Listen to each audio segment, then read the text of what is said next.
หักอ่อนก็ดีว่าเหตุไรสั่งว่าขึ้นที่สู้เอากลางใจภายใจเฮาเตจึงอันขากลางยานเขาห่วงจัดปานเซเขาลุ่มลากด้วยถึงปานเซเขาอยู่ลอยจอมตั้งสองภายเยาวกอบเบอร์อยู่ก็อันไล่ทางห่างเฮ็ดลีอยู่ก็อำเมื่อนังอ่างสั่งว่ายอมกลมโหสู่ต่อเขียนถึงปอการเตจึงอำลอดคือหายซอยยอมาหน้าเสเฮายอมวนหันถึงพองเสเล่ปองเจอจอมสายก็ยานไกล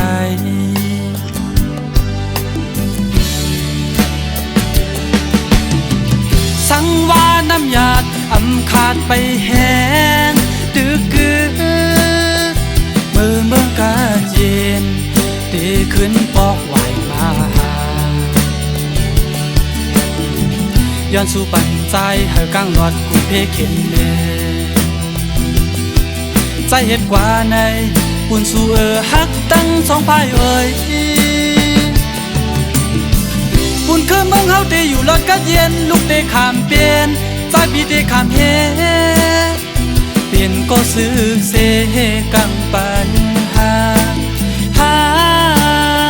ตั้งสองพายเยา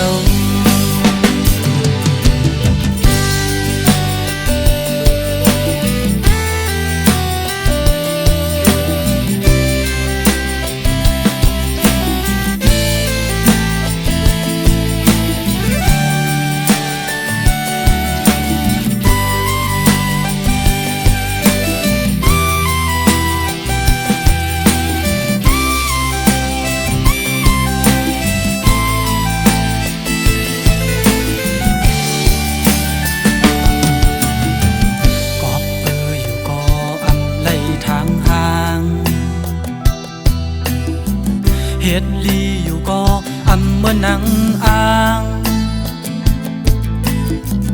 สั่งว่ายอมกลมโหสู่ต่อเขียน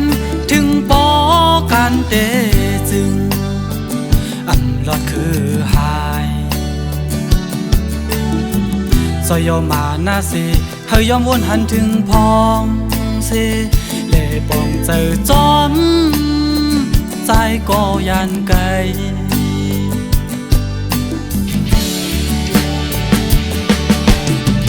สั่งว่าน้ำหยาดอำขาดไปแห้งตึกกือเตมาย้อนสู่เปลี่ยนเหินหักอ่อนจอมกันย้อนสู่ปันใจเฮากลางหลอดกูเพเข็นแลใจเฮ็ดกว่าในปุ่นสู่ฮักตั้งสองพายเอ่ยปุ่นคือเมืองเฮาเตอยู่หลอดกัดเย็นลูกเตขามเปลี่ยนใจพี่เตขามเฮ็ดเปลี่ยนก็ซื้อเสกังปัญหา